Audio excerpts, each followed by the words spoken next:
Les étalons en route pour le Maroc, opération réussie pour les hommes de Pôle-Put qui ont battu cet après-midi à Luanda les Palancos Negras de l'Angola par 3-0. Les investisseurs dans les Émirats arabes s'engagent à accompagner les États de l'Union monétaire ouest-africaine dans le financement de leurs projets de développement. Nous aurons les grandes conclusions du forum investi dans l'UEMOA à Dubaï dans ce journal. Et puis la télévision nationale en deux, une autre consoeur Saline Nana, précédemment journaliste au service des informations et reportages, nous a quittés cet après-midi. Boko Haram sème la panique à Bornou et des milliers de Nigériens fuient vers le Cameroun voisin. Les autorités locales ne savent plus où donner de la tête. C'est le menu de ce journal. Bienvenue à tous et merci à vous de suivre le 20h de la télévision du Burkina. Les étalons du Burkina prennent donc une option sérieuse pour la qualification à la Coupe d'Afrique des Nations Maroc 2015. Cet après-midi, les hommes de Pôle-Put ont signé une deuxième victoire consécutive face aux Palancos Negras de l'Angola, score 3-0. Voilà, extrait retenu pour nous par Modeste Ouedraogo. Et nous mettons le cap sur Dubaï où le forum investi dans l'UEMOA a refermé ses portes sur un satisfait général. Car le moins que l'on puisse dire, c'est que la moisson a été bonne pour les États de l'Union monétaire ouest-africaine. Les investisseurs se sont engagés à accompagner l'Union dans le financement des projets du programme économique régional. Suivons les grandes conclusions du forum avec nos envoyés spéciaux à Dubaï, Mathias Drabo et Adjima David Chambiano. 16 sur 17, une très bonne note pour l'UEMOA qui voit 16 de ses grands projets adjugés par les investisseurs réunis à Dubaï. Cela représente un engagement financier de l'ordre de 10 000 milliards de francs CFA, soit 88% des financements sollicités. Transport, c'est un grand pas. Vous savez, il y a plusieurs projets et pour à peu près 22 milliards je crois, de dollars d'investissement que nous recherchons. Le président et moi avons parlé des projets spécifiques à nos deux pays, notamment l'autoroute Yamoussoukro-Ouagadougou et aussi le chemin de fer et d'autres projets dans chacun des États.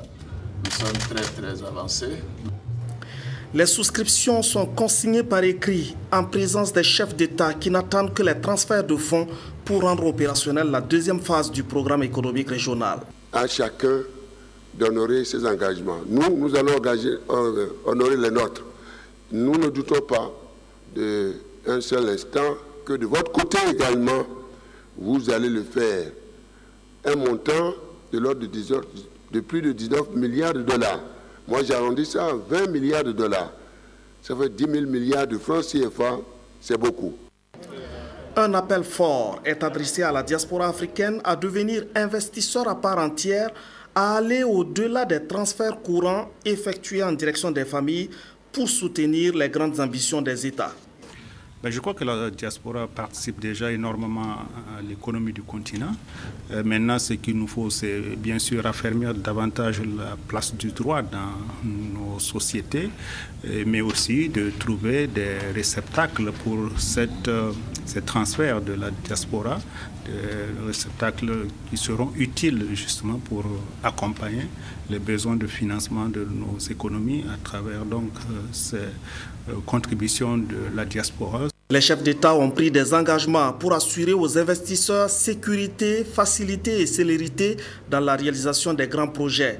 Il ne reste donc plus aux investisseurs qu'à délier le cordon de la bourse pour des projets qui sont prêts à passer à la phase exécution. On l'a entendu, le Burkina Faso et la Côte d'Ivoire ont en commun deux grands projets d'intégration que sont l'autoroute Yamoussoukro-Ouagadougou et le chemin de fer Abidjan-Ouagadougou, frontière du Niger. Des projets qui ont été présentés à Dubaï. C'est Lassina Ouattara, Mamadou Ali Kompaori. Le Burkina Faso et la Côte d'Ivoire ont présenté à Dubaï deux projets importants pour booster leur développement. Ces deux pays entretiennent des liens forts sur le plan économique et entendent à ce niveau renforcer leurs infrastructures routières par la réalisation de l'autoroute Yamoussoukro-Ouagadougou. Environ 1 millier de kilomètres, on a environ entre 2000 et 2500 milliards de francs CFA que nous sommes en train de rechercher pour réaliser ces investissements. Donc vous imaginez bien que le montant des ressources est d'une importance telle qu'il faut essayer de mobiliser le maximum de bailleurs de fonds sur ces axes-là. Donc à la faveur de cette rencontre-là, en plus des institutions de financement du développement dans la zone UEMOA que sont la Commission mais également la BOAD, les chefs de l'État sont venus à titre personnel pour apporter collectivement leur appui à l'ensemble des projets qui vont être présentés ici, dont en particulier l'axe Côte d'Ivoire-Burkina, cet axe autoroutier qui va également naturellement servir les pays voisins du Mali et du Niger, qui à partir de la frontière ivoirienne, voulant accéder au port, pourront également y accéder facilement. Ce sera non seulement le déplacement des populations, mais également des biens, et en particulier, ça va servir le développement minier. On sait qu'il y a également le projet de chemin de fer. En plus de ce projet routier, il y a le projet de chemin de fer qui va lui relier également la Côte d'Ivoire et le Burkina, mais aller également au Niger et remonter jusqu'au Sénégal. Donc c'est des projets structurants sous-régionaux qui sont venus ici pour être présentés à un endroit où on est dans une place financière internationale au niveau du Moyen-Orient. Même son de cloche pour le Burkina Faso, pays de l'Interland, qui a fait de gros efforts ces dernières années pour moderniser et renforcer son réseau routier et ferroviaire. Dubaï a donc été un cadre idéal pour vendre plusieurs projets, dont l'aéroport de Donsin, aux nombreux investisseurs présents. Alors, en dehors donc de ces deux grands projets intégrateurs, nous avons des projets multinationaux, ce qu'on appelle des corridors de dessert. Il s'agit notamment des travaux de réhabilitation et de renforcement du tronçon Bobo-Dioulasso-Banfora, frontière de Côte d'Ivoire, et également les travaux de renforcement du tronçon Bobo-Dioulasso, Orodara, frontière du Mali. C'est les grands projets qui ont été retenus par l'UEMOA dans le cadre du programme économique régional, mais il y a d'autres projets. Nous avons d'autres projets tels que l'aéroport de Donsin, que vous connaissez bien, qui constitue au jour d'aujourd'hui un projet phare du gouvernement et une priorité absolue du gouvernement du Burkina Faso. Nous avons également d'autres projets tels que des projets de voirie. Là, nous avons la rocade sud-est, du moins la nouvelle rocade qu'on appelle la voie de contournement de Ouagadougou, et qui va nécessiter également un accompagnement des partenaires financiers. Nous avons bien évidemment d'autres projets dans le domaine de l'énergie qui sont pris en charge par l'UEMOA à travers donc, le renforcement de la couverture énergétique des différents pays de l'UEMOA. Et je pense que l'un dans l'autre, c'est vraiment des actions, c'est vraiment une opportunité qui est offerte à nos pays respectifs. Avec la réalisation de ces projets, la Côte d'Ivoire et le Burkina Faso offriront à d'autres pays de l'espace UEMOA des moyens supplémentaires pour la mobilité des hommes et des capitaux dans un environnement sécurisé. Retour au Burkina pour d'autres points d'actualité. La communauté internationale s'engage à donner un visage plus humain au monde et le réseau Population et Développement de l'Assemblée nationale souhaite que ces engagements pris lors des différentes rencontres internationales sur les questions de santé des populations et de développement soient connus de l'opinion nationale, et c'est là qu'interviennent les médias, d'où la rencontre avec les journalistes hier. Sougrinoma Ibrahim Digma. Ces députés, membres du réseau Population et Développement de l'Assemblée nationale, ont, au nom du Burkina Faso, participé à 2 rencontres internationales sur la population et le développement. Le Forum des parlementaires africains de Abidjan et la Conférence internationale de Stockholm, respectivement en mars et avril 2014.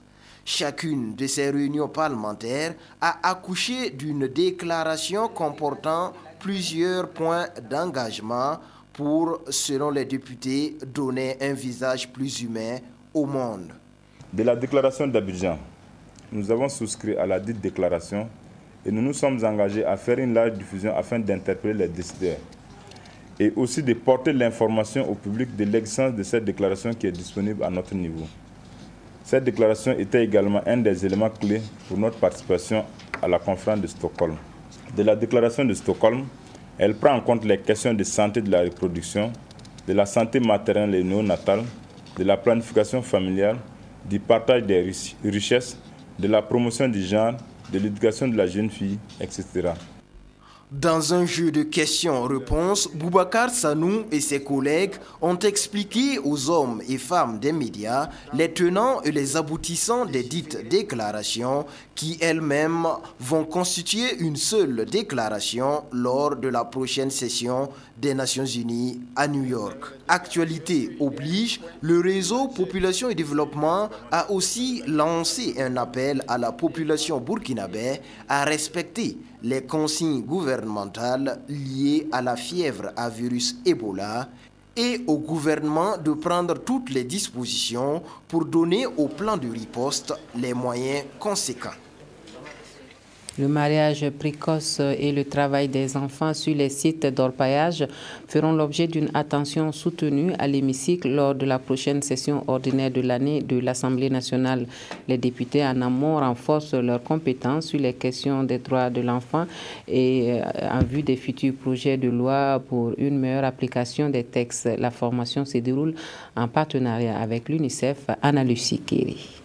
Le mariage précoce des filles notamment et le travail des enfants sur les sites d'orpaillage sont les principaux thèmes que les députés passeront en revue au cours de leur atelier d'échange sur les techniques de contrôle de l'action gouvernementale portant sur les questions au gouvernement. Bien qu'elles ne soient pas sanctionnées par un vote, les questions, qu'elles soient orales, écrites ou d'actualité, instaurent un dialogue direct avec l'exécutif.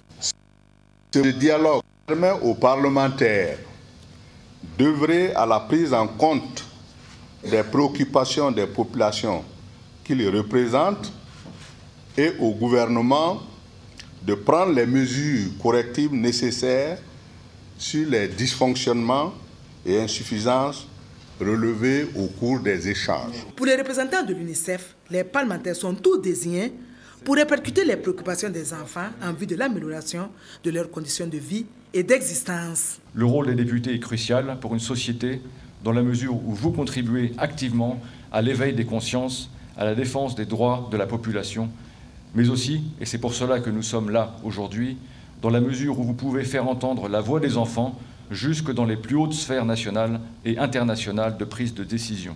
Cette rencontre du Repoden, le réseau des parlementaires pour la promotion des droits de l'enfant vise un double objectif.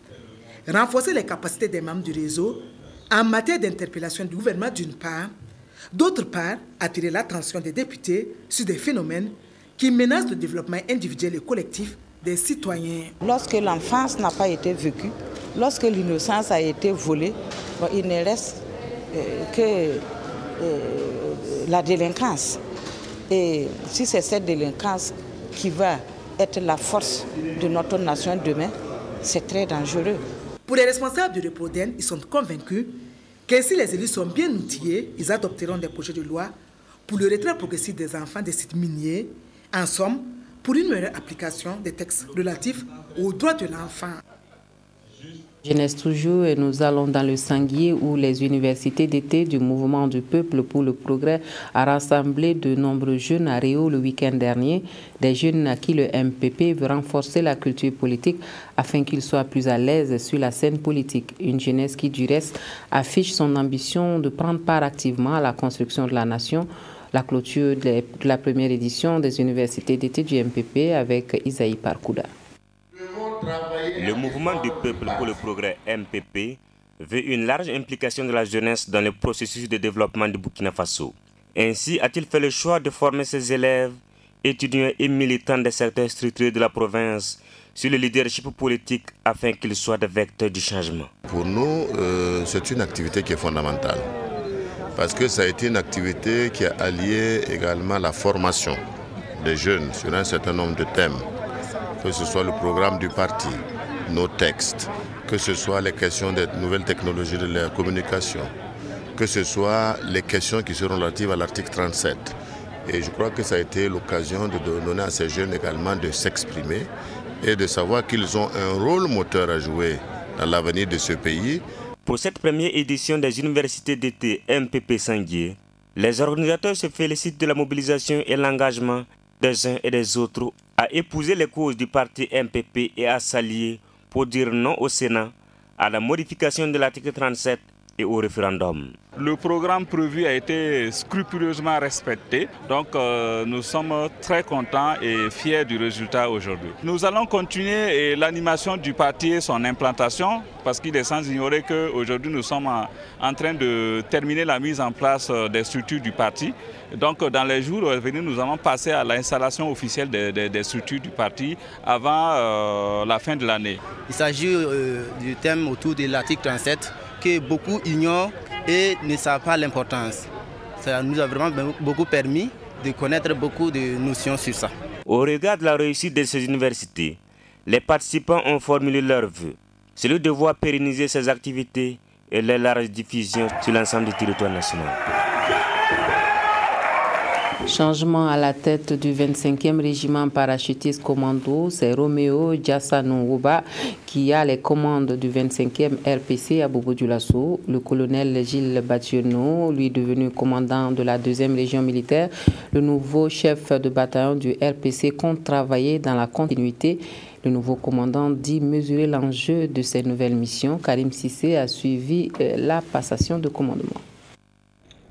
Officier, sous-officier, militaire du rang du 25e régiment parachutiste commando, de par le président du FASO, vous reconnaîtrez désormais pour chef le chef de bataillon Ouba Diassanou Roméo ici présent, et vous lui obéirez en tout ce qu'il vous commandera pour le bien du service, l'exécution des règlements militaires, l'observation des lois et le succès des armes du Burkina Faso. C'est en ces termes que le colonel Jules Bationneau, commandant de la 2e région militaire, a officiellement installé les chefs de bataillon du 25e régiment parachutiste commando RPC.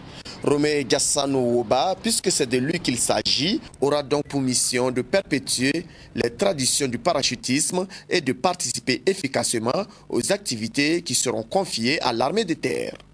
Je souhaite travailler dans la continuité de mon prédécesseur qui a fait beaucoup pour ce jeune corps. Je pense que la confiance que le commandement a portée à mon égard, je me dois, en tant que jeune officier, être à la hauteur de la tâche. Et je tâcherai à rendre les hommes plus opérationnels et à défendre l'intégrité du territoire burkinabé et à participer au développement de notre pays. Le nouveau chef de bataillon du 25e RPC pourrait compter sur les conseils de sa hiérarchie dans l'accomplissement de ses missions. Une hiérarchie qui lui fait d'ailleurs confiance. Je l'ai déjà reçu, je lui ai donné mes conseils, à savoir d'être juste et d'être loyal envers le commandement, juste avec ses hommes, mais d'être ferme quand il le faudra, parce que dans l'armée, c'est la discipline qui fait la force principale des armées, et je le connais très bien et je sais qu'il va pouvoir tenir la barre. Né le 9 mars 1980 à Banfoura, le chef de bataillon du 25e régiment parachutiste commando est un fruit du Prytanée militaire de Kadiogo. Titulaire d'un baccalauréat série D en 1999, Roméo Diassanou Ouba a fait son cours d'officier à l'Académie militaire Georges Namoineau de 1999 à 2003. Il a bénéficié de nombreuses formations militaires hors du pays. Titulaire de plusieurs diplômes militaires, Roméo Diassanou Ouba a participé à des missions de maintien de paix au Darfour et en Guinée-Bissau. Les échos de la campagne agricole dans la boucle du Moun nous indiquent que tout se passe normalement. Dans le grenier du Burkina, les prévisions sont à une production de plus d'1 million de tonnes cette année. Le ministre de l'Agriculture est sur le terrain pour constater l'évolution de la campagne. Siriki Milogo, Francis Tien. À Bouna, dans la commune rurale de Yé, c'est l'exploitation de Bakary Zerbo, l'un des producteurs modèles de la région de la boucle du Moun, qui a reçu la visite du ministre de l'Agriculture et de la Sécurité alimentaire. Sur ces sites, c'est une superficie de 30 hectares qui ont été emblavés. Une production sémencière de maïs, de riz et de niébé. On est très content puisque l'année passée, à l'heure ainsi, il n'y avait pas la pluie encore. On a besoin de magasins de stock. Vraiment, nous comptons pour nous aider beaucoup. Encourager et recueillir les difficultés des producteurs afin de booster la production agricole, c'est l'objectif visé par cette tournée. De Kougny à Djouroum, où 134 hectares de semences certifiées de niébé et de riz sont produites, c'est la satisfaction qui se dégage dans l'ensemble. Nous pouvons être satisfaits parce que ce que nous avons pu observer ce matin est vraiment rassurant. Et en effet, la campagne s'est installée difficilement ici comme partout ailleurs, mais au Mouhoun, il y a eu un rattrapage dans l'ensemble. Nous avons vu également des producteurs qui sont tout à fait engagés pour vraiment réussir le pari de la sécurité alimentaire. Un pari qui, pour être relevé, passe par l'équipement des producteurs en matériel de production moderne et de semences certifiées. Les questions étaient tournées autour de l'équipement en tracteur, d'équipement en unité d'étuvage du riz, d'égrainage de maïs et de riz, donc, et de technologie post-récolte. Le gouvernement se fera fort de trouver des mécanismes pour faciliter l'équipement des produits. Si les tendances pluviométriques se maintiennent jusqu'en mi-octobre, les 1 400 000 tonnes de production attendues de la région seront largement atteintes. Le collectif Femmes et Environnement sensibilise ses membres sur la loi portant interdiction de l'importation, de la commercialisation et de la distribution des sachets et emballages plastiques. C'est la députée Assita Ouattara, présidente du COFEN, qui donne la bonne information aux femmes en vue d'inciter à un changement de comportement pour la protection et la sauvegarde de l'environnement. Cela se passe à Bobo-Dioulasso et c'est Karim Sissé qui nous en parle. Comme à chaque mois d'août, et ce depuis 1996, les femmes du collectif Femmes et Environnement COFEN de Bobo-Dioulasso ont répondu à l'appel de leur présidente à l'occasion de leurs 72 heures. Et cette année, il était question pour Assita Ouattara de sensibiliser les femmes sur la loi portant l'interdiction de l'importation, de la commercialisation et de la distribution des emballages et sachets plastiques non biodégradables votée par l'Assemblée nationale burkinabé en mai 2014. Nous sommes les partenaires de l'environnement. Nous avons le devoir d'accompagner le gouvernement dans la mise en œuvre de ces politiques. Une fois que la loi est prise, et elle va être appliquée. Et nous allons travailler à ce que toute la population s'approprie cette loi, connaisse le contenu de cette loi, les enjeux liés aux sachets plastiques pour que la loi puisse avoir une adhésion totale de la population. Cette initiative du collectif Femmes et Environnement a été saluée par les autorités présentes. Et pour le représentant du ministre de l'Environnement et du Développement durable, l'action du COFEN va contribuer à la réduction de la pollution due aux sachets plastiques non biodégradables dans la cité de Sia. L'essentiel, c'est que tous les citoyens, toutes les citoyennes de ce pays-là puissent comprendre les bien fondés de cette loi et puissent agir à leur niveau, au niveau local surtout, pour que le bénéfice soit au niveau global, au niveau de la nation. Et nous saluons vraiment cette initiative. Déjà, le collectif a commencé des actions de sensibilisation. Nous allons les appuyer pour que ces actions de sensibilisation s'étendent sur l'ensemble des 45 provinces du Burkina. Parce que sans la sensibilisation, il sera difficile d'appliquer directement la loi comme ça. Donc nous allons les appuyer dans la sensibilisation jusqu'à l'entrée effective de la loi en vigueur en janvier 2015. En plus de cette campagne de sensibilisation, le COFEN a mis en terre 2000 plants à Matourkou et a organisé une séance de ramassage de sachets et emballages plastiques non biodégradables derrière le stade Sangoulé Lamizana de Bobo-Dioulasso. Les cœurs vaillants et âmes vaillantes de Burkina se sont donné rendez-vous à Bobo-Dioulasso pour la 54e Assemblée générale du mouvement, couplée au 33e Conseil national. Une semaine de retrouvailles pour les jeunes pour échanger autour de leurs engagements et renouveler leur disponibilité à être au service du Christ et du prochain. Une grande messe d'action de grâce a sanctionné les travaux dimanche dernier. Kadou Romenki. Ils ont donné un éclat particulier à cette messe par leur présence ici à la cathédrale Notre-Dame de Lourdes de Bobo-Dioulasso. Ils forment le mouvement des CVAV, cœurs vaillants, âmes vaillantes, reconnaissables par leur foulard au cou, symbole de leur mission et de leur service dans l'Église catholique. Le CVAV est celui qui imite Jésus, est celui qui témoigne de Jésus dans son milieu de vie, qui essaie au maximum possible de relater la joie, de relater la vaillance, de relater l'amour du prochain. Avec pour thème « Lève-toi et marche », le Conseil national du mouvement entend inviter tous à faire preuve de vaillance. Il y a un besoin de réadapter notre mouvement en tenant compte du contexte actuel des choses. C'est dans ce cadre qu'après une analyse contextuelle, nous avons trouvé un thème biblique qui est « Lève-toi et marche ». Que tous ceux qui pensaient qu'il faut baisser les bras, que tous ceux qui pensaient que c'est fatigant, de redoubler d'ardeur. Et l'évêque Modeste Kambou, qui a officié la messe et lui-même ancien CVAV, n'a pas manqué de prodiguer quelques conseils à ses cadets. Alors je dis, il y a toujours un dynamisme qui habite tout CVAV. Alors il s'agit de réveiller ce dynamisme-là et d'aller toujours de l'avant. À travers donc leur cri de ralliement qui est « à cœur vaillant, rien d'impossible », à âme vaillante, rien d'impossible. À travers les 12 principes des CVAV, je pense que c'est tout un projet éducatif. Et s'ils entrent dedans, je pense que ça va les aider à mûrir sur tous les plans. Tous unis, tous frères. Si dans la société nous vivions cela, ça allait être vraiment formidable. Ça serait la paix, la cohésion sociale, la vie fraternelle. En retour, les frères cadets ont offert comme cadeau à leur aîné un tableau schématisant le logo du mouvement qui les réunit autour des mêmes idéaux. Et c'est la page triste de ce journal, comme nous l'annoncions en titre. Notre consoeur Salinana, journaliste au service des informations et reportages, a été arrachée à notre affection cet après-midi. Reporter et présentatrice des informations à la matinale. Elle était également animatrice de l'émission cinématographique Ça tourne sur la télévision nationale. La levée du corps aura lieu demain à 11h.